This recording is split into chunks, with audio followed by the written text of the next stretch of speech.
Salut à tous, bienvenue dans cette nouvelle session de comment éviter que Google ou Elon Musk nous piquent notre job. Aujourd'hui, on va parler de ProtonMail, des décisions audacieuses du nouveau patron de Nestlé, de McKinsey, comme quoi ils ne font pas que des choses méchantes, de Google, d'Elon Musk et xAI, et de Mira Murati, l'ancien CTO d'OpenAI qui est en train de lancer sa startup. On a eu des super bons retours qu'on va traiter avec l'excellent Pascal Eichenberger qui est à mes côtés comme chaque semaine pour décrypter l'actualité. Et on se dit que si la Migros peut révolutionner le monde avec un gobelet recyclé, on se dit que l'IA peut en faire autant. Pascal, est-ce que tu es prêt à plonger dans l'actualité de cette semaine? Est-ce que tu as eu l'occasion de tester ce fameux gobelet recyclé de la Non, Migros? malheureusement pas. Je me sens à côté en dehors du jeu. Non, je n'ai rien vu, je ne sais pas. T'as rien vu? Bon, Non. on espère que tu le testeras. J'ai eu l'occasion de le tester. Alors, c'était comment, une belle expérience ou C'est bien une tu belle t'es senti expérience. bien? Je me sentais mieux. Je me sentais mieux. Ah, c'est bien. Donc, on a eu justement un retour assez intéressant et sympa de Ludovic Godard, ancien Ouais. de Bilab, cette société qui donne des certifications de B Corp, comme quoi vous êtes bien compliant dans tout ce qui est durabilité. Et je lui ai donné ma réponse. On vous mettra le lien au post LinkedIn. Je pense que toi, tu aimerais aussi répondre, tu aimerais donner ton avis un peu sur cet aspect, comme quoi il faut absolument réguler l'intelligence artificielle, que l'Europe doit faire Mhm. quelque chose et justement parler de ce guichet unique qu'on appelait l'obstacle ultime à l'innovation. Mhm. Ouais, le guichet européen pour l'innovation. Alors, il y a plusieurs choses. Déjà, je remercie Ludovic Godard. C'était intéressant son commentaire. Et je pense qu'il a raison, en fait. L'IA, c'est une technologie qui nous permet de réinventer le monde, de réinventer plein de choses. Donc, évidemment qu'il faut le faire avec éthique et puis dans l'espoir de faire un monde meilleur. Ceci dit, si on regarde la situation du point de vue de la Suisse ou de l'Europe, ce qu'on voit, c'est qu'en fait, il n'y a pas énormément d'activités, il n'y a pas rien. Je ne dis pas ça, puis on va s'adapter, on va embrasser ces technologies, mais on n'est pas non plus au cœur de la tornade. Et je pense que le fait que l'Europe commence par réguler, c'est un assez bon moyen de décourager les gens de s'impliquer, d'inventer ces technologies. Parce que si on réfléchit à la dimension éthique, le meilleur moyen, en fait, de faire quelque chose qui soit décent d'un point de vue éthique, c'est de le faire. Mais de simplement essayer de réguler des choses qui sont faites ailleurs, ça nous met pas en position en fait d'écrire notre histoire ou de se forger un destin. Donc je pense que bien entendu, personne peut prétendre que de poser des règles éthiques c'est une mauvaise idée, mais le mieux, ce serait si les Européens ont des standards éthiques élevés, alors il faudrait qu'ils fassent émerger une industrie de l'IA qui soit éthique. Pas juste le dire, faut le faire. Et le fait qu'on commence par la régulation, ça encourage à le faire. Voilà, ça c'était le truc. Aussi une chose qui m'a fait plaisir, Emmanuel Macron, donc le président de la France, il a semble-t-il, enfin, il s'est exprimé sur le fait qu'on avait 2 à 3 ans pour réagir, et je pense qu'il a raison. Hein. Il est peut-être plus libre maintenant parce qu'il est bientôt en fin de mandat. Enfin, voilà, il peut pas se faire réélire en France en tout cas. Mais je pense qu'il a raison, il faut l'écouter. Et si lui dit qu'il faut se mettre en ordre de bataille pour réagir et prendre des parts de marché et inventer, je pense qu'on aurait meilleur temps de l'écouter. Alors, ça m'a fait rire parce que on pourrait aussi associer la France puis la présidence française au fait qu'ils ont pris ces décisions au niveau européen. Donc, bon. Mais on est bien conscient que ce sont pas forcément les nations qui dictent les règlements européens. Mais je trouvais la news piquante et en tout cas, je pense que Macron il a raison. Il faut se bouger. Il faut se bouger, tu vois, certaines pistes Mhm. justement. Qu'est-ce qui devrait être fait? Enfin, je reviens sur cet aspect de guichet ultime où là, tu vois vraiment que ça va plus mettre des freins, plus mettre des obstacles plutôt que forcer à innover. Tu as aussi Mhm. ce manque de capitaux aussi en Europe. Donc, Mhm. enfin, c'est Alors, bien beau de le dire, mais ouais, qu'est-ce qui est mis en place pour pouvoir aller de l'avant?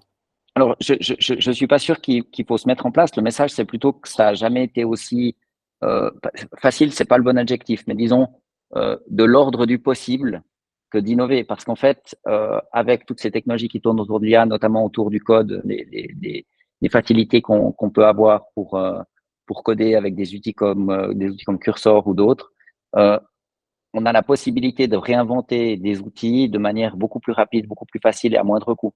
Ce qui veut dire que la quantité d'argent qu'il faudrait initialement pour pouvoir essayer une nouvelle solution, elle s'est amoindrie. Ce qui en fait, le message en fait pour les jeunes et pour les moins jeunes d'ailleurs, c'est que c'est, je pense, plus facile que jamais de rêver à quelque chose puis d'essayer de le faire. C'est plus facile qu'il y a 10 ou 15 ans, ça j'en suis certain. Et ça va aussi plus vite.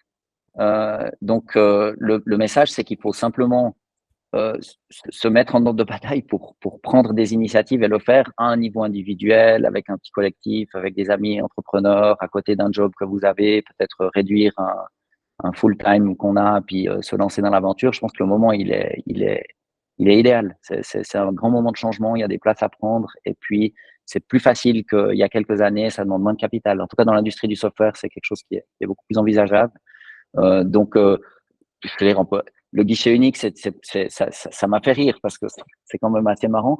Mais c'était pas pour leur casser du sucre sur le dos, c'est juste que peut-être qu'ils proposent des choses intéressantes, je ne sais pas, mais je pense qu'il faut pas trop se préoccuper de ce que l'État pourrait faire pour les entrepreneurs. Il faut y aller. Le moment est fertile, en fait, pour se lancer. C'est surtout ça le message. Tu dis que, et on l'entend souvent, hein, que les coûts de développement de logiciels, de software sont à la baisse maintenant avec l'IA et que tu sais que tu n'as même plus besoin de savoir coder. Mais est-ce que tu penses que aussi les barrières à l'entrée, il y en a quasiment plus et Ouais. que ça va devenir encore plus compétitif de ce que c'était auparavant aussi? Donc, c'est Alors, assez il y a, compliqué de… non, je suis pas certain qu'il y a plus de barrières à l'entrée. Ça dépend beaucoup du type de business, du type d'industrie. Mais par contre, il y a des choses qui sont en train de changer. Il y a le fait de, je dirais pas qu'il y a plus besoin de savoir coder, c'est pas tout à fait vrai, mais il y a peut-être plus besoin d'avoir un team de 15 personnes pendant 2 ans pour monter un software. Et peut-être que maintenant, tu peux faire ça à deux en 1 mois et demi ou 2 mois. Si on veut, si les temps de production pour du software et puis le temps, c'est de l'argent, donc ça veut dire que les sommes à investir sont moins grandes. Ça veut dire qu'on peut faire plus d'essais parce que les essais sont moins coûteux. Donc, il y a une dynamique nouvelle qui s'engage. L'autre aspect, c'est qu'en fait, les LLM, euh, donc Large Language Model, tout ce qui est fait la fortune d'OpenAI, ça permet de faire du lien entre des données qui ne sont pas structurées. Et ça, c'est quand même assez nouveau. Et ça permet d'envisager certaines pratiques business d'une manière différente. Donc, je pense qu'il y a beaucoup de possibilités là. Un autre truc dont on va parler après aussi, c'est que je pense qu'il y a un pivot fondamental en termes de ce que c'est qu'une marque.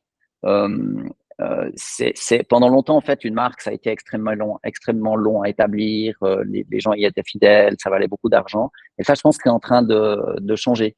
Donc, le fait quand on est un entrepreneur puis qu'on commence quelque chose puis que personne vous connaît, en fait, on n'a pas de marque et puis c'est souvent un problème. Mais je pense que la barrière d'entrée de la marque, elle s'est réduite. Euh, et on va donner des exemples en fait qui sont parlants quand on parlera de Nestlé ou je sais pas si tu veux qu'on en parle maintenant. on peut en parler maintenant, ouais. On peut. Allons-y, allons-y. Donc, Alors, je t'en prie, vas-y. donc on avait attrapé cette news qu'en fait Nestlé a un nouveau CEO hein, qui est du Sérail cette fois. Le précédent, il était venu de l'externe, contrairement à la tradition de Nestlé. Donc là, c'est un gars certainement extrêmement compétent. Et puis bon, dans les news, on a vu qu'il réduisait les objectifs de 3% de croissance à 2%. Bon, voilà, ça c'est un peu normal. Quand quelqu'un prend un poste tout en haut, il en profite pour sortir les deux, trois nouvelles qu'il arrange au moment où il arrive. C'est normal, c'est de bonne guerre. Et puis, je veux dire, Nestlé, c'est une boîte qui est super bien gérée. Euh, c'est euh, c'est une blague, quoi. En fait, le fait qu'il fasse 2% plutôt que 3, à mon avis, ça n'a pas tellement d'importance. Par contre, ce que je trouvais intéressant, c'est que si on regarde, en fait, Nestlé, comment ils ont construit leur business, ils ont toute une série de marques. Hein. Ce sont des marques en général qui valent assez cher parce que les gens y sont attachés. Euh, et ce que je trouvais rigolo, c'est qu'ils ont notamment des activités dans le chocolat, par exemple, hein, les petites barres chocolatées qu'on peut acheter dans tous les magasins. On ne devrait pas, mais beaucoup de gens le font. Et il y a un gars qui est peut-être pas très connu en Europe, mais qui a un channel qui s'appelle MrBeast. Je sais pas si tu le connais sûrement. Ouais. Ouais. Qui est semblerait-il, je sais pas si c'est vrai, mais de ce que j'ai lu, qui est le mec avec le plus d'abonnés, il en a plus de 322 millions, donc c'est un truc de dingue. Probablement que le chiffre que j'ai attrapé, il est déjà maintenant obsolète parce que ça doit continuer à grandir. Donc, il a à peu près 1/3 de milliard de gens en fait, qui l'écoutent régulièrement, ce qui est ahurissant. Si on prend un tout petit peu de recul, ce jeune homme qui est brillantissime, depuis qu'il est tout gamin, il fait des YouTube et il essaie de comprendre ce qui fait que les gens aiment bien telle vidéo plutôt que telle autre. Et en fait, après avoir construit une audience pareille, donc lui, il a une audience, c'est pas forcément une marque, hein, il a une audience, donc il a un reach de 320 millions de gens, ce qui est dingue. Et en fait, il s'est mis à lancer une marque de barres chocolatées qui s'appelle Feastable, je crois, un truc comme ça. Et il fait un carton, donc je crois qu'il est à plus de 200 millions de ventes. Pourquoi? Parce que en fait, quand tu as un reach qui est de 320 millions de personnes, ben, les gens tout d'un coup, ils voient ton produit dans les étalages et puis ils l'achètent. Ce gars, c'est une agence de com. D'accord? Et donc, c'est même pas lui-même qui devient une marque, mais il a la possibilité, en fait, de fabriquer une marque comme ça. Et ça, je trouvais intéressant parce que faire une marque de barres chocolatées, c'est un truc dans l'esprit de chacun, ça prend des années et des années. C'est sur la longueur, il faut que les gens voient souvent la marque. Puis là, tout d'un coup, poum, ça se répand comme une traînée de poudre. Et je trouve ça rigolo parce que, pour revenir à Nestlé, comme ils ont toute une série de marques, si d'un coup on arrive dans un monde digital où il y a des gens, un type qui fait des blagues sur YouTube, qui a 320 millions de followers, qui peut commencer à faire émerger une marque de barres chocolatées, c'est un monde très différent. Alors, j'ai aucun doute que Nestlé comprend ça, puis qu'ils ont certainement des plans dessus pour arriver à faire avec. Ça, j'ai pas de doute, ils vont s'en sortir.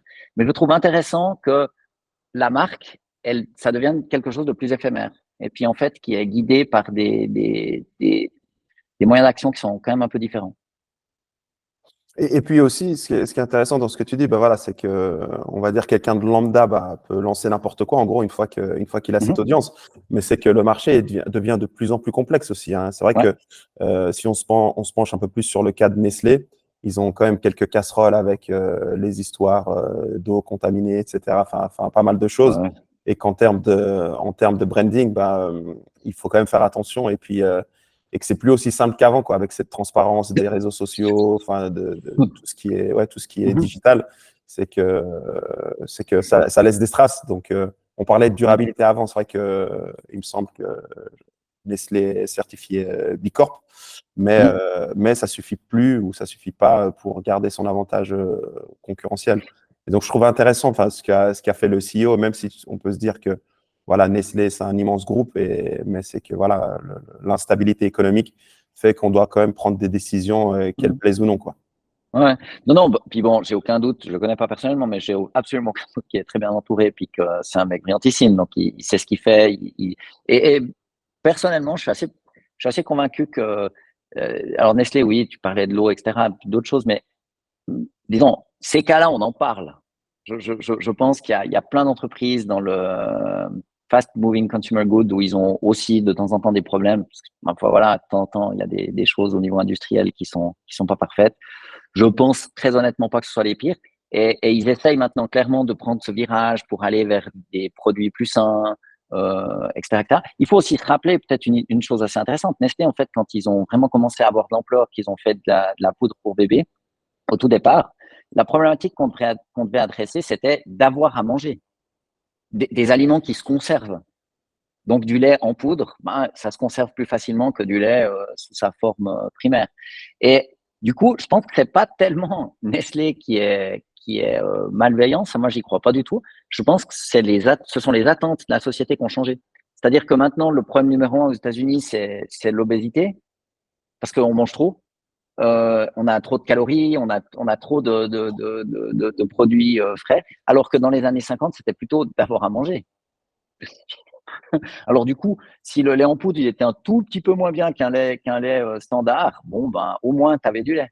Tu vois, on est passé de là à là, et puis maintenant, on doit aller au cran d'après pour faire des produits qui se conservent, mais qui soient en plus encore plus sains pour la santé. Et ça, c'est un défi qui est intéressant.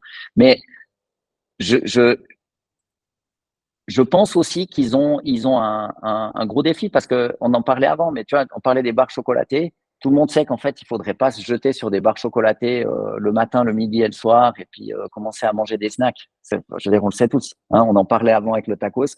Il faudrait presque se lever à 5 heures du matin, aller courir un semi-marathon, se plonger dans l'eau glacée, etc., etc.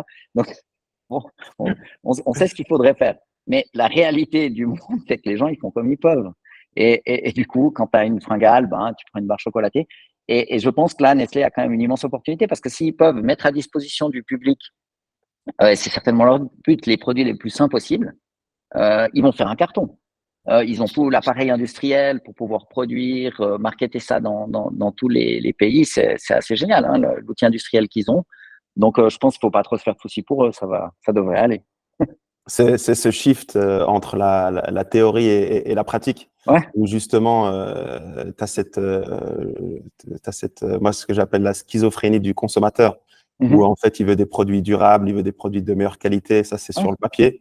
Donc, les grosses boîtes, il faut, comme tu dis, qu'elles s'adaptent et puis qu'elles deviennent Bicorp ou qu'elles deviennent voilà, le plus durable possible, mais qu'au final, tu finis le soir en train de manger une pizza ou un tacos, ou tu finis sur AliExpress en train d'acheter des conneries qui font Oui. 12 000 km que tu as payé 3,50 $. Ah, Et nous, on le fait pas, bien sûr. on le fait pas. Non. Et en parlant justement de cette schizophrénie, bah, ça nous amène sur une société genevoise, donc Suisse romande, restons chauvin, ProtonMail, donc qui ont 100 millions d'utilisateurs. Et pour ceux qui ne les connaissent pas, donc c'est une très bonne boîte, hein, on peut dire une très bonne boîte qui vend des emails, peut-on le dire comme ça. Enfin, plus ils vont vendre de la protection de données, donc avec énormément de confidentialité. Et ça doit faire quoi, peut-être une dizaine d'années, une dizaine d'années qui existent. Et justement, on voit que par rapport aux concurrents, les Google, etc., bah, ils ont une part de marché qui reste quand même infime, malgré cette confidentialité par rapport aux autres. Ouais. Non, honnêtement, c'est une boîte absolument magnifique. Puis sincèrement, 100 millions de clients, c'est quand même, c'est pas rien, hein, en 10 ans. C'est énorme. 10 millions par année, ça n'a probablement pas été linéaire. C'est un succès phénoménal du point de vue suisse. Et on parlait avant, en fait, de faire des choses qui soient éthiques. Ben, en fait, eux, ils font. Ils causent pas, mais ils proposent un mail qui est sécurisé, qui peut être utilisé par des gens qui essayent de protéger leur communication. Donc, c'est vraiment, pour les auditeurs qui ne connaissaient pas, allez voir ProtonMail, P-R-O-T-O-N, c'est top. C'est payant, mais pas très cher. Alors, ce que je trouvais rigolo pour continuer à tisser la métaphore des barres chocolatées, c'est que on sait tous qu'il ne faudrait pas manger des barres chocolatées, n'empêche que ça se vend par tonnes. Et en fait, si on regarde le nombre d'emails qui existent aujourd'hui, le leader, c'est Google. J'ai trouvé 2 chiffres, entre 1,5 milliard de comptes et 1,8 milliard. Je ne sais pas exactement ce qui est vrai, mais disons, c'est aller c'est quand même significativement plus gros que ProtonMail, alors que ProtonMail, c'est un meilleur produit. Et si après on rajoute encore les Yahoo, les AOL, etc., il semblerait qu'il y ait environ 4,5 milliards de comptes mail dans le monde. J'ai trouvé que c'était assez peu d'ailleurs, mais bon, c'est le chiffre que j'ai trouvé. On pourra mettre les sources en commentaire. Mais ce que je trouve rigolo, c'est que les consommateurs, en fait, ils votent avec leurs pieds. En fait, les consommateurs, ils préfèrent Gmail. Voilà. Et ben voilà, Google, ils lisent votre courrier. C'est la vie. Et en fait, tout le monde s'en fiche. Et ce que je trouve marrant, j'ai pas vraiment de solution, ou c'est pas même forcément un problème, mais je trouve intéressant de mettre en lumière en fait ce paradoxe où si on nous pose la question, ah, est-ce que vous voulez avoir un email protégé, blablabla, bla, bla, bla, tout le monde dit oui, il n'y a pas de discussion, c'est clair, on veut ça. Et en fait, quand les gens votent avec leurs pieds et leur porte-monnaie et leurs actions, ben, en fait, ils donnent la priorité aux comptes gratuits faits par les Américains qui sont hyper agréables à utiliser parce que Gmail, tu l'as sur ton Mac, sur ton téléphone, etc., etc. C'est quand même, ça marche, mais formidablement bien. Et la leçon, à mon avis, qu'il faut en tirer, c'est qu'en fait, c'est pas nécessairement ce qui est juste qui nous guide, mais c'est ce qui est facile. Et ça c'est important en fait pour les entrepreneurs parce que de faire la morale aux gens pour leur dire bon ben il faudrait Yaka Faucon, ce serait mieux ça semble marcher quand même de plusieurs ordres de grandeur moins bien que la facilité. Et là je crois qu'il y a une leçon en fait à tirer des Américains, c'est que il faut faire des choses que les clients, les consommateurs aient envie d'utiliser. Il y a vraiment pas de miracle, sinon c'est difficile. Et ça n'enlève rien à la réussite fantasmagorique qui est ProtonMail, qui est vraiment une réussite. Mais si on regarde les choses vraiment en dézoomant, ben on voit que la solution qui gagne, c'est une solution qui est pratique Je te et où rejoins on voit vos là-dessus. données. Je te rejoins là-dessus sur tout ce qui est expérience client. C'est vrai que enfin, moi, tout ce que j'ai fait par rapport à Lime, je l'ai fait sur Google parce que j'avais acheté Mhm. le nom sur Google Domain. Ensuite, tu prends ton email, tu as, ton workstation, tu peux faire tes Google Meet, justement enregistrer et ça va au-delà juste d'une adresse email. Tu vois, Ouais. il t'ajoute beaucoup plus de valeur et beaucoup plus de simplicité par rapport à ce qu'ils offrent. C'est pour ça Mhm. que je pense que bah, tu as des gens qui veulent du gratuit, c'est sûr, et puis qui vont se dire au final, bah, moi, j'ai rien de confidentiel, euh, enfin, que j'aimerais pas que la NSA découvre ou autre, tu vois. Donc, au final, ils s'en fichent. Même si, évidemment, la confidentialité, c'est super important. Mais je crois que c'est pas, enfin, c'est un peu comme l'argument durabilité, tu vois. C'est quand tu veux être trop durable et au final, tu vois que tu n'as pas vraiment Ouais. d'avantage concurrentiel et puis c'est plus du marketing qu'autre chose. Ouais, ouais. Là, je suis d'accord avec toi. Pour la durabilité, il y a une petite vidéo YouTube que j'adore. C'est Jean-Pierre Bacry, le cinéaste qui est malheureusement Ok. décédé, paix à son âme, mais un mec très rigolo. Et en fait, il est interrogé dans un cinéma, il présente son nouveau film, et puis sa compagne, Agnès Jaoui, signe une pétition pour expliquer qu'en fait, il faut sauver la planète, etc., etc. Puis il y a quelqu'un dans la salle qui demande à Bacry pourquoi il n'a pas signé. Est-ce qu'il est contre l'écologie? Puis Bacry dit, mais il n'y a personne qui se lève le matin en se disant qu'il va aller flinguer les marmottes et tuer la planète.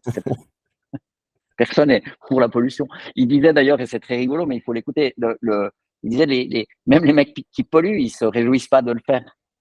Ouais. C'est, voilà. Et je pense qu'il faut quand même revenir au réel, c'est-à-dire que on peut pas en fait se nourrir uniquement de bons sentiments et puis de ce qu'il conviendrait de faire. Il faut il faut faire les choses. Il faut agir dans le vrai monde. Et puis quand, typiquement, quand il faut choisir un email, en fait, on voit comment les gens font des arbitrages. Euh, Peut-être aussi qu'ils savent que s'ils ont un smartphone, il n'y a pas énormément de choses qui auront vocation à demeurer secrètes dessus. Je pense peut-être pour le rappeler, hein, c'est pas, euh, c'est pas, ça suffit pas, ProtonMail. Je veux dire, si on veut être sûr d'être vraiment bien protégé, il faut déjà se lever tôt, hein. C'est pas une sinécure. Mais justement, tu vois, et c'est là que, enfin, on n'avait pas préparé ce point. Et justement, enfin, Mhm. pour les auditeurs et les auditrices, c'est quelque chose qu'on fait uncut, où on fait pas de montage, on coupe rien. Et puis, justement, enfin, moi, ça me fait penser à Telegram. Donc, Mhm. Ouais. et on sait que voilà, tous ces mastodontes, les Google, les Yahoo, Microsoft, ils ont tous des backdoors où, voilà, justement, la NSA, les services de renseignement, ils ont accès, quoi. On le voyait avec Twitter, machin. Et à un moment donné, bah, ce que tu te dis, voilà, si c'était vraiment encrypté, ou je ne sais pas comment ça fonctionne, un Proton Mail dans le détail, Mhm. mais est-ce que c'est vraiment encrypté? Est-ce que c'est vraiment, il y a une confidentialité de 100%, vu qu'on voit qu'avec Telegram, justement, qui est encrypté à 100%, ils commencent à avoir des problèmes. Enfin, ils ont arrêté Ouais. leur CEO et tout. Alors, je dirais il y a deux choses. Le ProtonMail, ce sont vraiment des mecs sérieux. Donc, si tu restes dans ProtonMail, tu es vraiment bien protégé. Maintenant, j'ai quelques doutes. Si par exemple, si tu as un email, c'est qu'en fait, tu vas converser avec des gens que tu connais pas forcément d'avance. Maintenant, si quelqu'un t'écrit avec un email de Yahoo, est-ce que ça reste sécurisé? J'ai quelques doutes. Ouais, à D'accord? l'interne, entre Donc, Proton à Proton. voilà. Il y avait aussi ce fameux exemple de Sarkozy qui utilisait un téléphone grand public quand il était président de la République, alors qu'il avait certainement accès à des téléphones cryptés, des technos de dingue. Ben, voilà, il vote aussi accepter, il veut un truc qui marche bien puis qui soit pratique à utiliser. Il n'y a pas de miracle, tu vois. Donc, c'est toujours un compromis, hein, la sécurité, la confidentialité. Si on est extrêmement attentif, ça dépend vraiment des domaines. Il y a des domaines qui peuvent complètement le justifier, mais la vérité, c'est que dans la plupart des cas d'usage, en fait, les gens donnent la priorité, en fait, à ce qu'on appelle en anglais convenience, donc le fait que ce soit pratique. Et puis maintenant, par rapport à Telegram, déjà par défaut, les conversations ne sont pas forcément cryptées, mais tu peux le faire. OK? Et puis, ce que toutes les entreprises qui sont actives dans la communication, Proton aussi, en fait, c'est que quand il y a une demande légale, formelle, argumentée, qui suit le process légal dans un pays particulier, ils sont bien obligés de répondre aux autorités. Si la loi indique que dans telle et telle situation, on doit pouvoir lire un mail, j'imagine bien qu'il s'y plie. Tu peux pas te mettre au-dessus de la loi. D'accord? Et en fait, là, dans le cas de Telegram, il y a certainement des choses qu'on ignore aujourd'hui qui sont en train de se jouer. Mais pour juste sortir de cet exemple-là, qui en est un, mais on pourrait en prendre plein d'autres, je pense quand même que si on se met à la place des gouvernements, et puis qu'on revient il y a, allez, on va dire après la Deuxième Guerre, il y a quelques journaux papier. Donc en fait, imposer un narratif ou contrôler l'information, c'est quelque chose de faisable. Voilà, tu influences un peu ici, un peu là, donc il y a la capacité de raconter une histoire qui soit commune, ça crée du lien, etc. Si maintenant on se place, allez, 60, 70 ans plus tard, c'est du bordel. Je veux dire, tu peux pas contrôler un réseau. Comment tu fais pour mettre la main sur des millions de gens qui s'expriment comme ils le souhaitent? Tout simplement pas. Donc, je pense que là, on est face à une vraie difficulté. On voit que aussi en Europe, l'Europe de nouveau, mais on ne va pas toujours leur taper dessus, mais ils sont très préoccupés par les fake news. Mais les gouvernements aussi, de temps en temps, ils racontent des cracks. On le fait plus tard. Mais je veux dire, c'est pas, et on peut même pas leur en vouloir. Les mecs qui sont au gouvernement, j'en suis persuadé, ils sont bien entourés, ils font le mieux qu'ils peuvent. On leur dit, voilà, monsieur, dans cette situation, il faut absolument dire ça. Le mec, il dit, bon, bah, ok, on y va, on le fait. Faut pas croire qu'ils ont toujours un plan. Du coup, je pense on passe d'un état où, en fait, les choses étaient bien ordonnées, bien contrôlées, à un moment où, en fait, il commence à y avoir d'innombrables opinions sur toute une série de sujets. Et évidemment, beaucoup d'âneries, beaucoup de bêtises. C'est pas forcément le drame, mais je pense que quand les journaux étaient en bon ordre de marche, la qualité de l'information, elle était certainement meilleure. Mais il y avait derrière ces journaux toujours un choix éditorial. Je veux dire, dans un journal qui fait, allez, 30, 40, 50 pages, tu peux parler d'un certain nombre de choses. Maintenant, en fait, avec YouTube, X, donc Twitter et tous les réseaux sociaux, en fait, chacun peut amener sa petite news parce que il a vu que le chat du voisin, il avait telle et telle chose, d'accord? Donc, c'est évidemment moins étayé, moins fouillé, un petit moins de réflexion. Mais je pense que de voir qu'en fait, l'ensemble du monde peut commencer à mener des réflexions, à se documenter, à être curieux, c'était aussi une super nouvelle. D'accord? Il faut pas avoir peur, en fait, des informations. Ce qu'il faut, c'est se confronter à n'importe quelle information et puis exercer un esprit critique. Et je pense que pour l'ensemble des gouvernements, c'est un moment ça doit être assez difficile à gérer parce que tu passes d'un système où tu avais quand même la possibilité d'avoir un récit commun à un moment où ça devient extrêmement difficile. Je veux dire, faut se mettre à la place. C'est quand même compliqué. Il faut raconter une histoire. Et du coup, comment tu fais pour contrôler un réseau ou des millions, des milliards de gens qui expriment leur opinion sur tout? C'est quand même compliqué. Je veux dire. Donc, je pense qu'il y a un peu de ça. Il y a un peu le fait de dire, ouais, il faut quand même qu'on puisse contrôler le narratif. Moi, je suis pas tout à fait certain que c'est pour avoir les comptes de telle et telle personne. Tu vois? Après, c'est quelque chose d'assez touchy, je dirais, hein, dans le sens où c'est intéressant d'avoir plusieurs narratifs, surtout enfin, on n'a jamais pensé qu'il allait y avoir des guerres qui allaient recommencer, et puis c'est des choses, enfin, ça va tellement vite, c'est super complexe. Et tu le vois justement sur Twitter, et c'est ce que disait Elon Musk. On lui disait, ah, ça t'a coûté cher, 44 milliards Twitter, enfin X maintenant. Il dit, c'est pas Twitter qui m'a coûté 44 milliards, mais c'est la liberté d'expression. Ouais.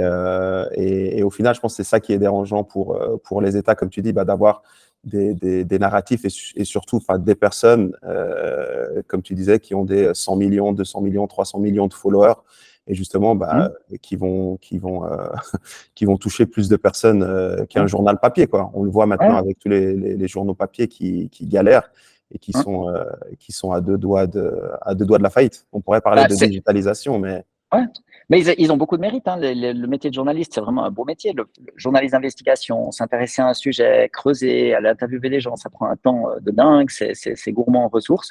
Et c'est magnifique comme métier, comme point de vue. Cette espèce de de personne curieuse qui va aller à la rencontre du monde pour aller essayer de lever des lièvres, etc. Un gars comme Matt Taibbi, par exemple, aux États-Unis, il est absolument extraordinaire. Il a creusé les Twitter files, il a écrit des bouquins, il a un Substack. J'encourage les auditeurs à les regarder. Il y a plein d'écrivains et de journalistes qui sont en fait leur propre journal, qui font ça. Matt Taibbi, un mec vraiment intéressant, et il a un reach qui est absolument dingue. Alors il écrit qu'en anglais bien sûr, mais il est peut-être pas très très connu en Europe, mais c'est amené à se développer, et ce métier-là est absolument pas mort. Maintenant, c'est vrai que la forme économique, elle change, ça c'est clair. Mais si tu parlais de Telegram et puis de sa mésaventure en France, mais je pense pas que ce soit lié à la France en particulier. En fait, c'est tous les gouvernements du monde. On passe d'un gouvernement où tu pouvais influencer, comprendre, au moins observer le narratif. Tu pouvais au moins ouvrir le journal puis dire ah ben c'est ça qu'on dit. Dans un système où en fait c'est many to many, donc c'est plus qu'il y a allez 3, 4, 5, 10 journaux dans le pays, mais il y en a presque autant que de personnes. C'est une histoire complètement différente. Et c'est sans même mentionner le poids des algorithmes. Par exemple, si tu utilises Instagram, TikTok, etc., là, il y a un algorithme en fait qui va te nourrir avec différentes nouvelles. Alors, si on l'utilise pour le fun parce qu'on regarde des vidéos de chats et puis de danse, bon, ben voilà, wow, une danse, c'est super. Bon, note que moi j'aime bien les vidéos de chats, hein, je dois dire, mais c'est pas très informant. Et puis, si tout d'un coup tu t'intéresses à un sujet, tu as aussi le risque de te faire prendre dans un minimum local, parce qu'en fait, on va te nourrir avec des news qui confirment. Tu as ce biais de confirmation, hein, qui vont faire que de te dire ah mais oui, tu as raison, Younes, c'est ça qu'il faut penser, il y a que ça qui est juste. Et à mon avis, la seule attitude possible, c'est d'avoir pas peur de se confronter à une opinion et puis de cultiver l'esprit critique par rapport à une nouvelle. Tiens, est-ce que c'est vrai? Est-ce qu'il raconte des cracks? Tiens, je rentre dans le truc. Des fois, avoir une opinion ou se forger une opinion, plutôt, devrait-on dire, c'est un peu comme d'essayer un habit. Tu essayes un veston, puis tu le mets, puis tu dis, tiens, est-ce qu'il me va bien? Est-ce que je suis à l'aise dedans? Et je pense que c'est une vraie révolution de la manière dont on s'informe, et qu'en fait, là, les citoyens, ils ont une responsabilité qui est plus grande, parce que comme ils peuvent avoir accès à tout, ils doivent un petit peu développer cet esprit journalistique, et aussi s'appuyer sur de vrais journalistes qui font toutes ces enquêtes. Ça existe encore, hein. Ils sont peut-être un peu plus difficiles à trouver, mais ça existe, même dans les journaux établis. Il y a des gens qui font un travail formidable. Et il faut apprendre à trier, avoir un esprit critique. On a maintenant la possibilité de se documenter sur pratiquement tout. Et ça, je trouve que c'est quand même c'est assez fun. C'était la tagline de Google, démocratiser l'information. Puis maintenant, comme tu le disais, avec l'émergence de toutes ces nouvelles façons d'accéder à l'information via l'IA, via ChatGPT et d'autres plateformes, ben on voit que Google est sous pression, en fait. Tu as fait un super article justement sur LinkedIn où tu parlais d'un rapport de Gartner qui disait que Google pourrait perdre jusqu'à 25% de son trafic. Et on le voit justement avec ces autres plateformes et cette manière de consommer l'information. On voit que potentiellement la barre de recherche va devenir obsolète, mais on le voit qu'en même temps qu'avec ChatGPT, leur interface, elle est pas ouf, mais on utilise quand même leur outil. Est-ce que tu pourrais développer un peu justement sur Alors, comment tu vois Google, ouais. J'ai trouvé cette news, mais bluffante. Parce que Gartner, donc juste pour donner un petit peu de contexte pour les auditeurs, donc Gartner, c'est une entreprise en fait qui étudie des marchés, des outils, et puis c'est vraiment des gens très sérieux. Et en fait, ils regardent qui sont les leaders dans un marché particulier. Ils font des études de marché diverses et variées, mais ce sont vraiment des gens tout à fait sérieux. Et en fait, Gartner publie une news et annonce que Google pourrait d'ici 2026 perdre un quart de son trafic, ce qui est dingue. Je veux dire, moi, je vois ça, je me dis, wow, c'est énorme. Et puis, comme Gartner, c'est quand même une entreprise tout à fait sérieuse, j'y prête attention, etc. Puis cet article, il était destiné à réfléchir sur les conséquences possibles. D'accord? Alors, ce que j'ai dit, c'est déjà, nous, on pense Google, mais en fait, Google appartient à une société qui s'appelle Alphabet. Ça m'a fait rire d'ailleurs parce que leur site internet, c'est xyz.com.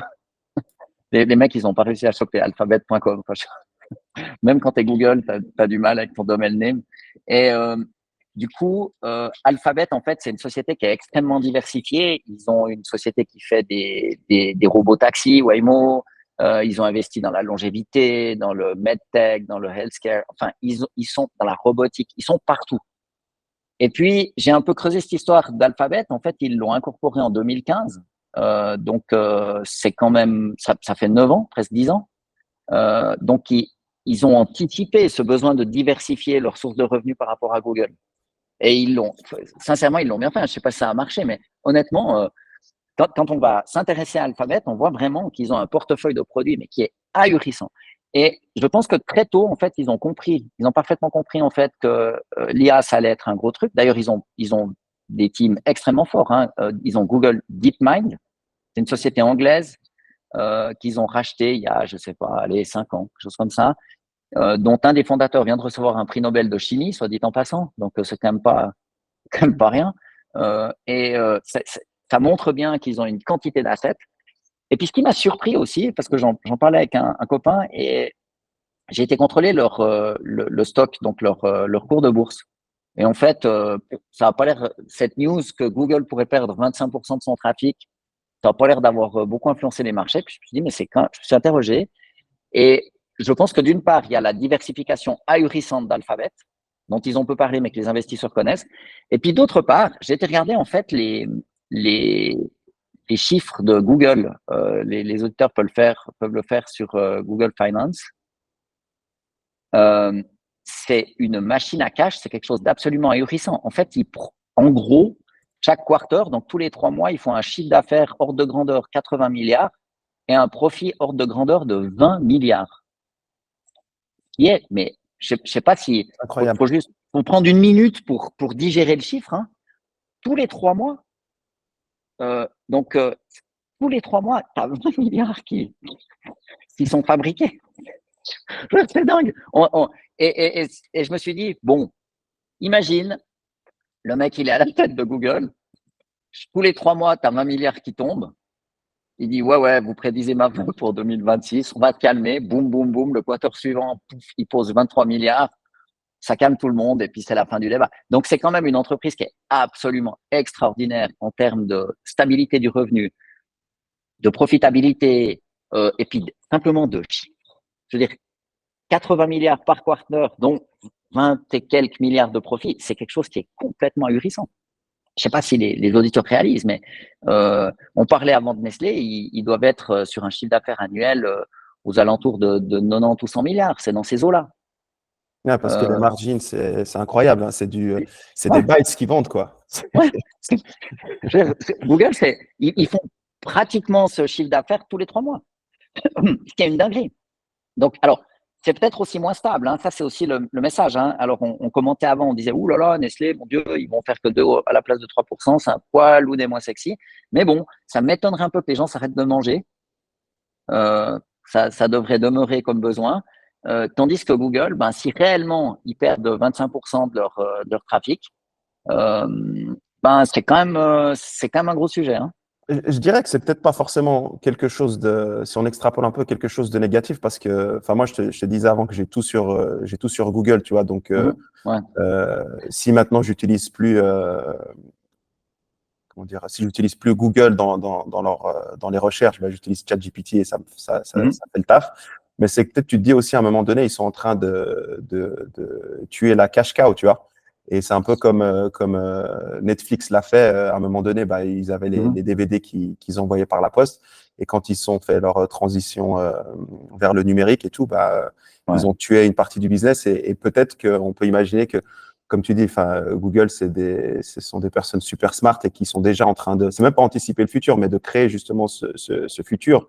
Et je pense pas que tu auras un immense churn où tu as beaucoup de gens qui vont plus utiliser leurs produits.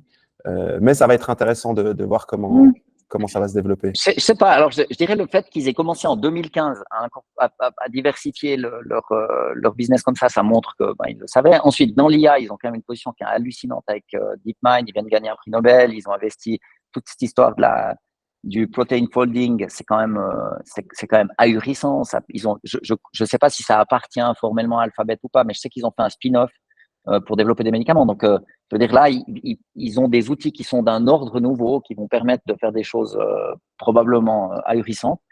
Donc, je ne pense pas qu'il y a du souci à se faire pour eux. Le fait est aussi qu'ils sont quand même très, très au courant de ce qui se fait de mieux dans l'IA, puisqu'ils l'inventent. C'est eux qui ont fait le papier qui a permis à ChatGPT de, de faire leur coup. Maintenant, ils ont un peu le dilemme de l'innovateur. C'est-à-dire que eux, en fait, ils servent des publicités parce qu'on fait des recherches. Puis tout d'un coup, peut-être que la recherche, c'est un truc qui se modifie. On avait parlé il y a ChatGPT, mais il y a aussi Perplexity qui est pas mal. Hein. Quand tu lui poses une question, il te cite des articles. Il fait en fait une espèce de méta-recherche. Il prend les 10 ou les 50 premiers liens et puis il te résume le truc en te donnant les liens intéressants, en te mettant un petit résumé de ce qu'on peut en tirer. C'est quand même très, très pratique. Et moi, je l'utilise beaucoup. C'est un outil que j'aime bien. Donc, ils auront certainement un défi. Et puis, ce qu'ils vont certainement faire, c'est qu'ils ont leur business de publicité sur les recherches. Ils vont le traire.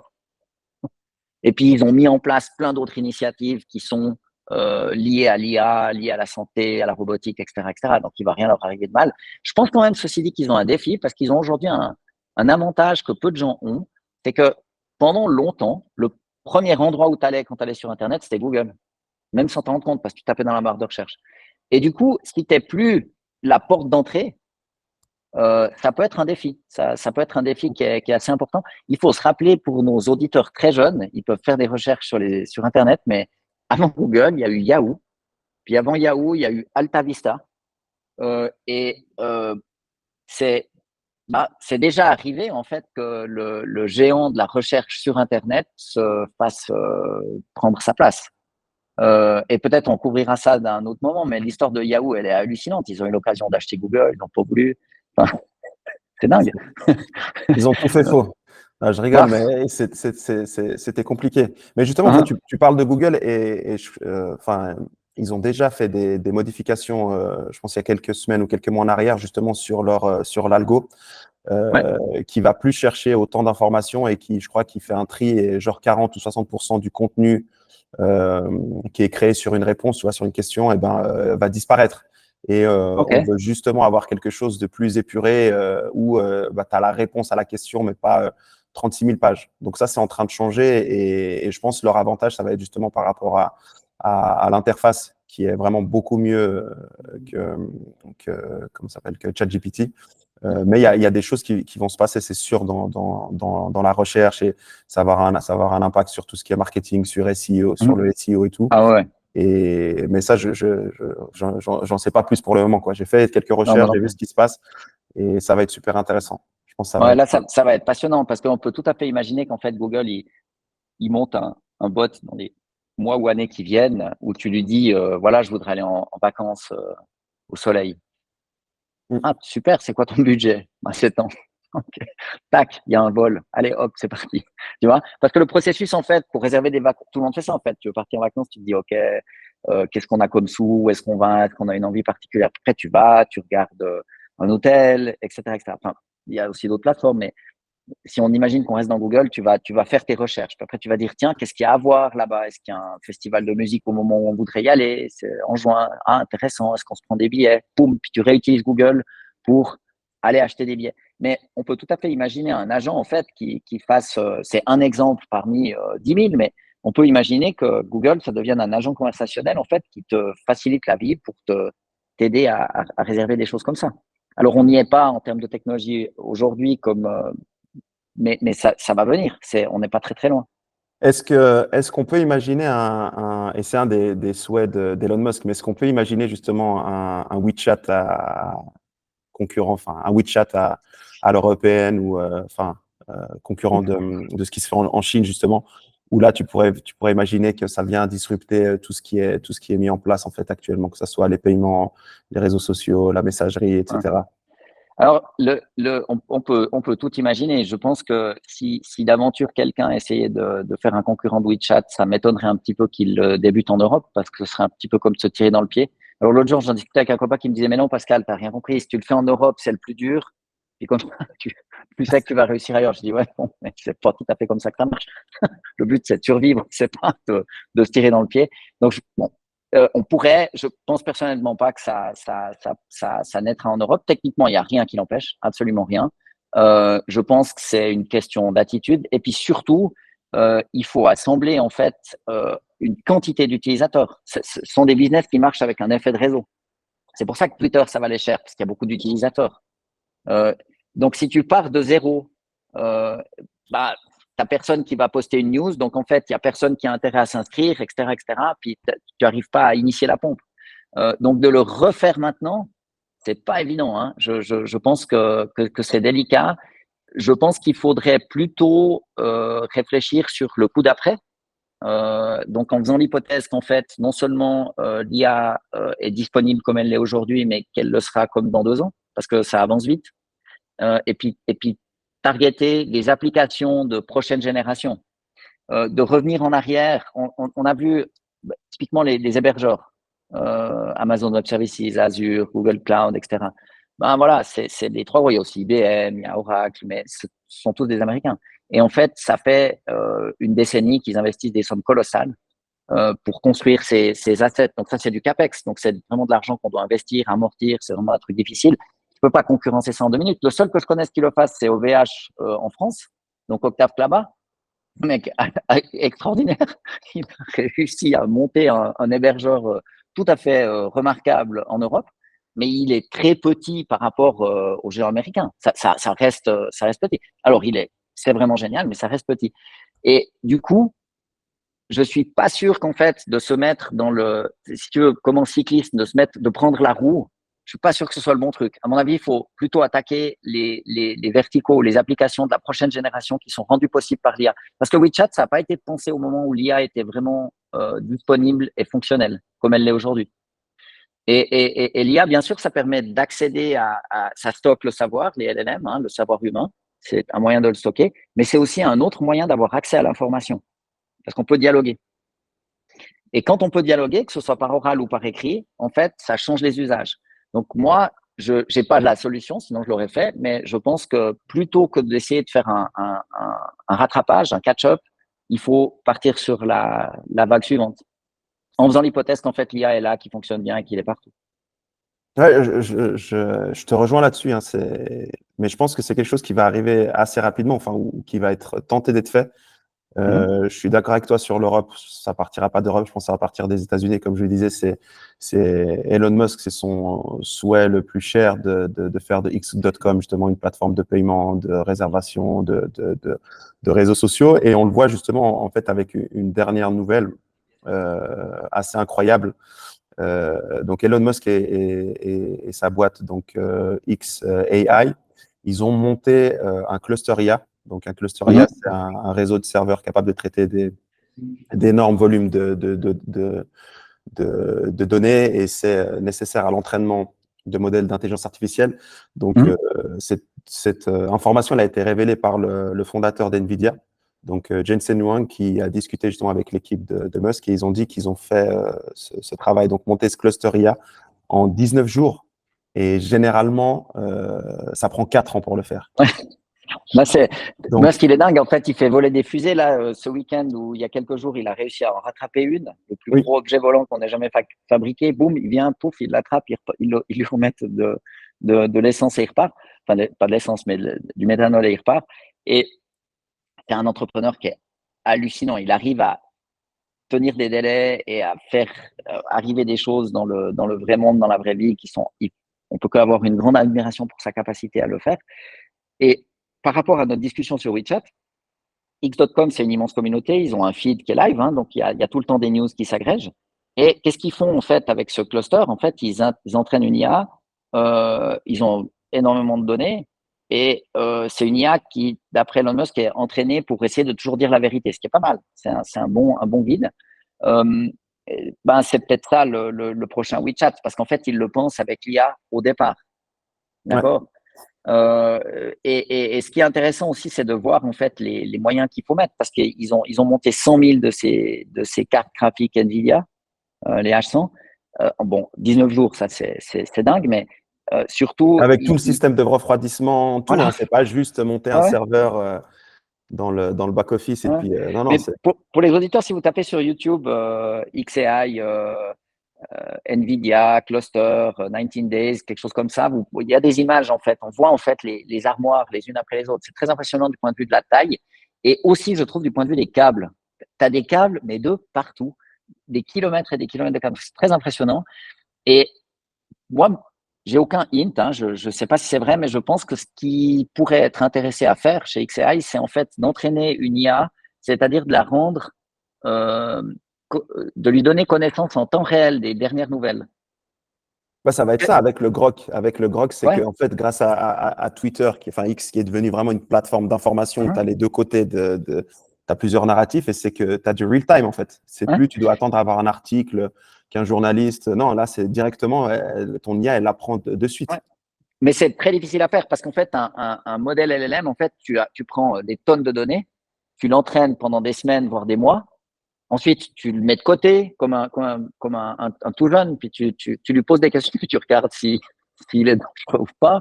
Tu lui mets des garde-fous, tu dis, ouh là là, si on pose cette question, tu dois faire un peu attention. Donc, d'entraîner en fait une IA en temps réel, c'est pas simple. Hein. Donc, ils peuvent piocher dans cette source d'information comme ils iraient piocher dans un dossier, mais je suis pas sûr que ce soit si facile. Donc, à mon avis, ils font des choses qui sont vraiment, vraiment top-notch. Ça montre aussi, et peut-être ça c'est un commentaire plus général sur l'IA, mais en fait, on est au début.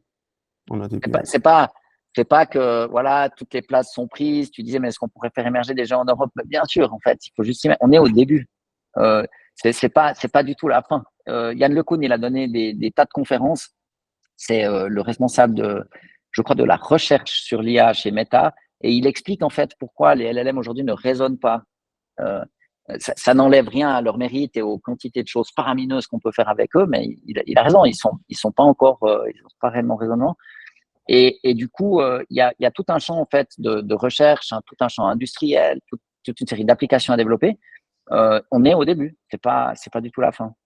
Et c'est là justement, comme tu dis, on est au début et d'où le move super intéressant de Mira Murati, donc l'ex-CTO d'OpenAI, qui est en train de apparemment lever des fonds pour sa nouvelle startup. Elle voit qu'il y a des choses à faire et puis plutôt que de bosser pour OpenAI, ben, faire son propre truc. Mais oui. Donc ça rejoint exactement ce que tu dis. Ouais. Ah, mais d'ailleurs, il y a eu un turnover de dingue chez OpenAI. Mais bon, ils sont tous riches, ils ont tous la possibilité de lever des capitaux de dingue. Il n'y a pas de raison qu'ils ne le fassent pas. Et ça rejoint un petit peu ce qu'on discutait en fait quand on dialoguait sur les marques, la fin des marques. Tu vois, en fait, il y a pas si longtemps en fait pour lever des capitaux, ben voilà, il fallait avoir travaillé 20 ou 30 ans dans un domaine, tu vois, être très libre comme ça. Ouais. Et puis là, bon, tout le monde n'est pas Mira Murati, elle a été la CTO d'OpenAI, elle a fait un truc, elle a certainement contribué de manière tout à fait significative à ce succès retentissant. Donc forcément que elle a qu'à lever le petit doigt et puis elle a toutes les ressources qu'elle pourrait souhaiter, c'est évident. Mais je veux dire, en termes d'investissement, c'est certainement un excellent pari. Mais ça nous montre, un, qu'on est au début, et puis deux, que en fait, ces histoires de les marques se font et se défont beaucoup plus vite.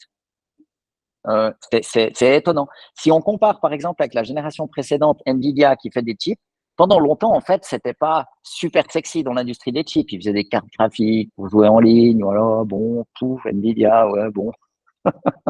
Ouais, c'est du hardware, quoi. Ouais, c'est du hardware, mais surtout, ce que ça permettait de faire, ça n'intéressait pas énormément les investisseurs. C'était vraiment Intel qui était devant. Et maintenant, la situation s'est complètement inversée. Nvidia, ça a pris une valeur de fou parce qu'il y a une nouvelle application qui utilise leur chip. Donc, eux, ils ont été genre, allez, 15, 20, 25 ans in the making à se battre tous les matins.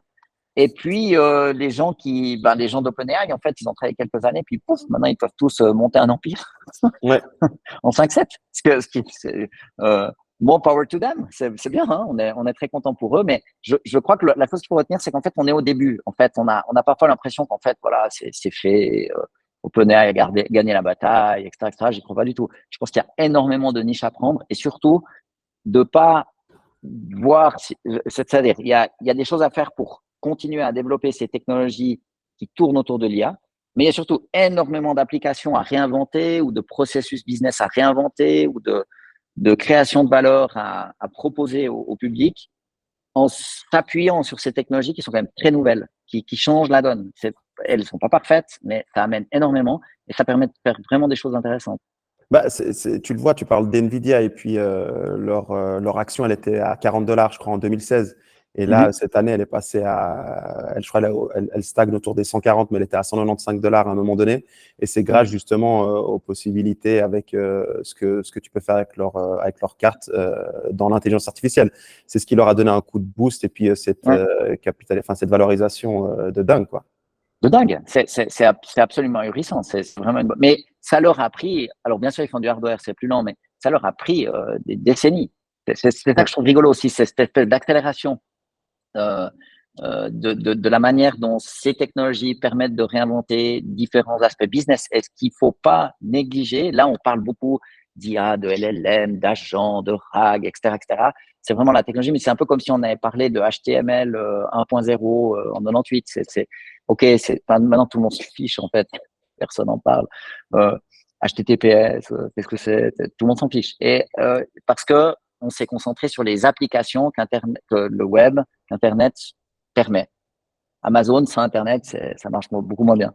Et du coup, je, je pense que la vraie disruption, elle est dans la réinvention de la chaîne de valeur, dans toute une série de business, grâce à ces technologies. Un, parce que ça stocke la connaissance du monde, et deux, parce que ça permet d'avoir un mode d'interaction qui est différent avec le client. Et ça, c'est quand même assez bluffant. Et pour celles et ceux qui veulent creuser un peu plus, on vous partagera une vidéo que tu as trouvée du CTO de McKinsey. Justement, on Ouais. en disait en début d'émission ils sont pas que méchants en train de couper Mhm. des têtes, mais ils ont aussi des personnes super smart. Ouais. Et est-ce que tu veux en parler en deux, trois Oh, mots? très rapidement, mais le mec s'appelle James Kaplan, il est CTO de McKinsey et ben, c'est sur YouTube, on mettra le lien, mais en fait, il commente, il est, bon, il est à la maison et il explique en fait les différents enjeux de l'adoption de l'IA dans les entreprises. Et honnêtement, je veux dire, si quelqu'un pense qu'en fait McKinsey ou les autres consultants, parce que c'est pas que eux, ça s'applique à Ben et aux autres, ils sont forts, ils savent faire des trucs. Et là, ce que je trouve super intéressant, c'est qu'on le voit expliquer en fait comment est-ce qu'on peut faire pour adopter l'IA de manière utile, pertinente, raisonnable en termes de sécurité, etc. Et on voit en fait la compétence hallucinante qu'il a. Et en plus, c'est basé sur les projets qu'ils mettent en place dans les entreprises. Moi qui le fais aussi, je peux vraiment dire, je pense que ce qu'il dit, c'est très, très intéressant. Donc, McKinsey, ils font aussi des choses super pointues et ils ont des gens qui sont brillants. Mais ça, on en parle moins, bien sûr. C'est super intéressant et justement, enfin, je pense maintenant à cette vitesse à laquelle va l'innovation et tous les changements qu'il y a. Bah, tu vois, on en parlait en 19 jours.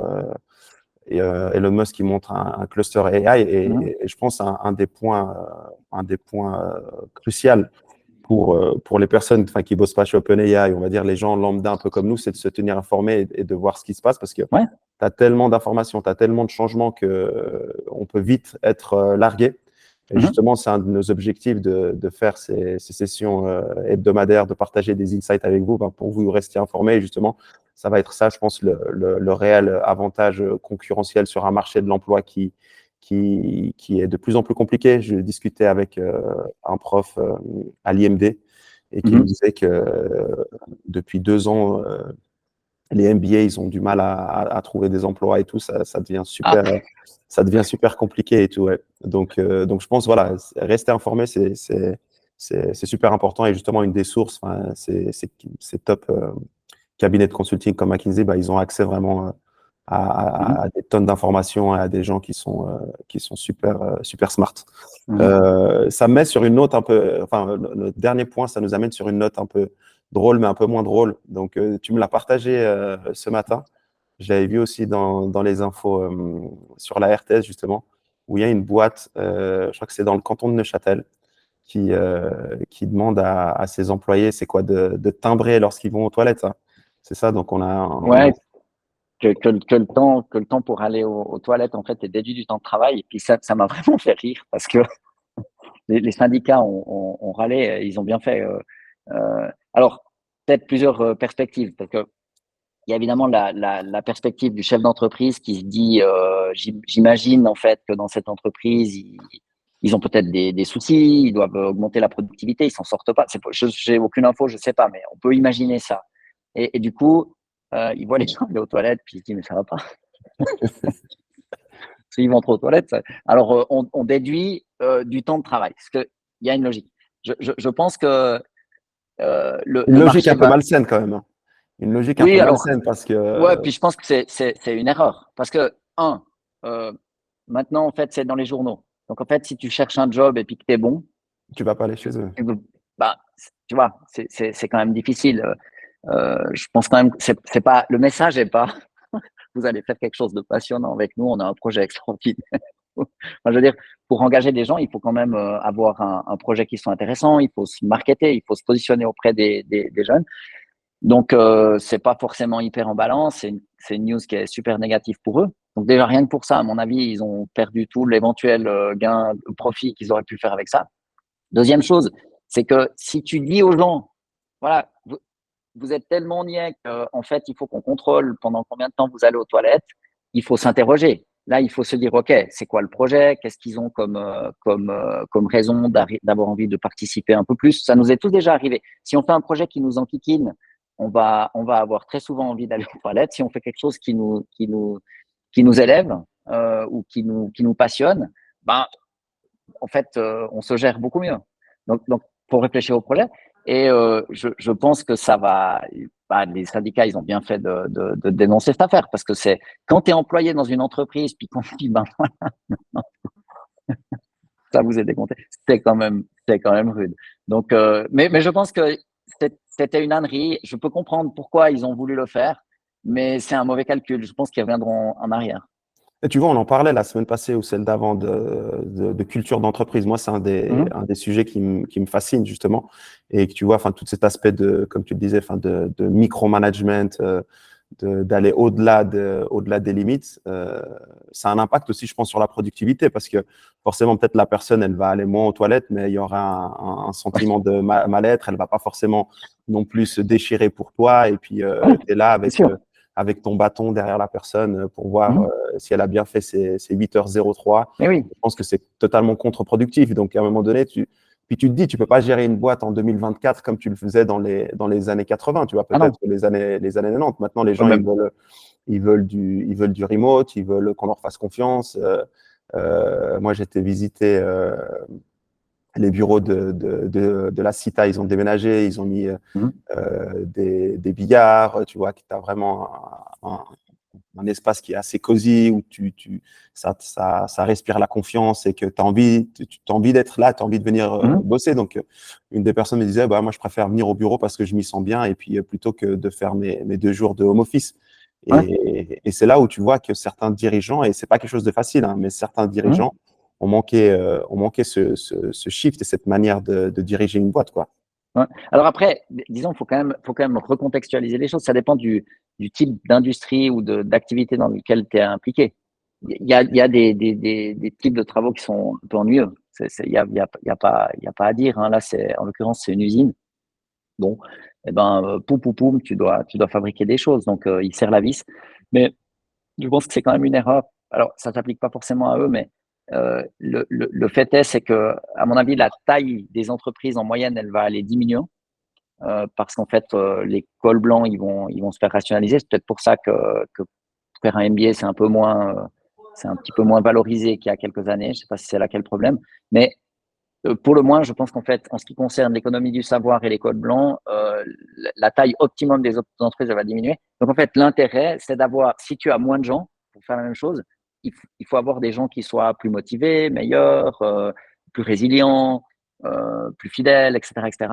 Et c'est clair que tu peux pas diriger les choses comme on le faisait il y a 100 ans. Ça ne marche pas. Mm. D'ailleurs, on voit bien. Et juste encore peut-être pour boucler sur ce qu'on disait avant, en fait, ben voilà, maintenant, en fait, tout le monde peut s'exprimer.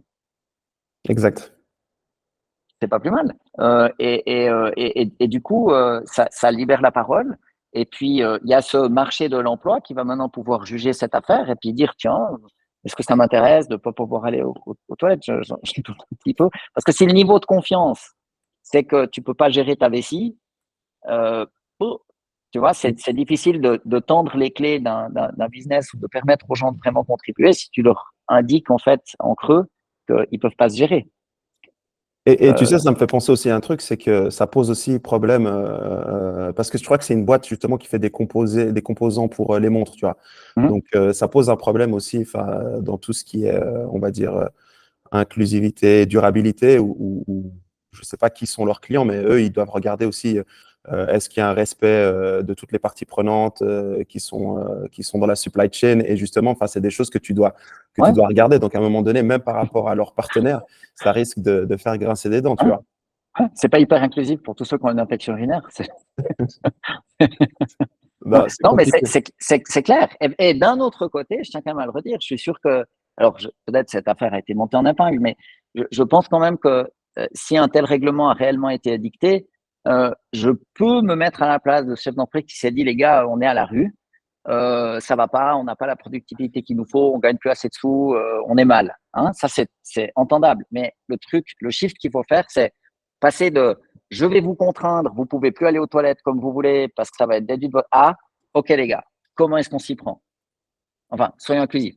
Mesdames, messieurs, comment est-ce qu'on s'y prend? Voilà le problème qu'on a à résoudre. Voilà le plan que je vous propose. Voilà les efforts qu'il va falloir faire. Qu'est-ce que vous en pensez? Tu vois? Mais c'est clair que c'est plus difficile, plus lent. Ça donne l'impression de moins maîtriser. Et je pense que si on fait encore un lien avec ce qu'on disait de Telegram et des politiciens qui vraiment doivent être un peu sur la pointe des orteils parce que le narratif est moins facile à contrôler.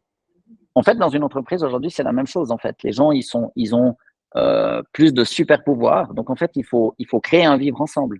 Et ça exige des dirigeants en fait qui aient eux une histoire, qui racontent aux gens, enfin, qui soit une histoire, pas juste raconter des histoires, mais un vrai projet qui intéresse les gens, puis de leur expliquer pourquoi en fait ils sont partie prenante de ce projet, pourquoi en fait ils sont si importants.